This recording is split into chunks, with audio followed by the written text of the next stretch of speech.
So let's deal with these Anunnaki first, because you see the title. Now, when you say Anunnaki, you're saying, you hear the word Anu there, right? Anunnaki. The ancient word for earth was ki.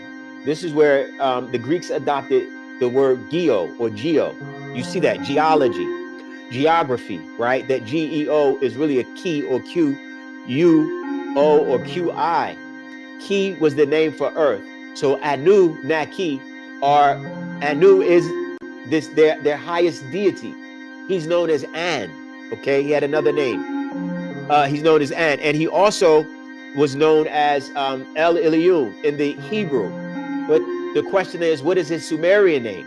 You can't hinge everything on the biblical their source there, because they were known throughout many cultures. So in the culture of Mesopotamia, he was known as Anu, and Anu had children, and he had two sons by the name of Enki and Enlil. He had other children as well, but these are the main characters that, as it relates to the biblical text and how they came to the planet, and their names became known as Lord or Yahweh and El or Baal.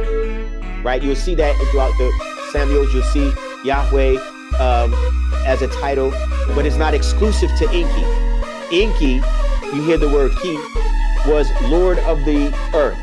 En means master, right? So when you hear Enki, master of earth, Enlil, master of the skies. So there's two groups of beings. Enki was the firstborn of Anu, right? He was the firstborn. Enlil was the secondborn, but he was born of, in his bloodline, of a specific seed. So in their genealogy, he was of a pure seed. Enki, on the other hand, was part, let's say, reptilian, or part Homo saurian and part Anunnaki, insofar as from his father, he had a different mother. So they would breed amongst different species as extraterrestrials, or amongst the angelic beings, or these groups of gods. So they had their conflicts there, and they had their issues there, as well as they had their agreements.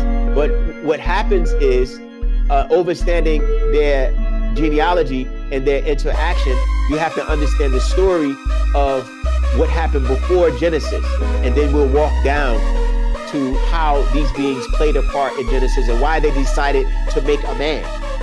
Why they said, okay, well, let us go make a man in our image and after our likeness. Let us do this.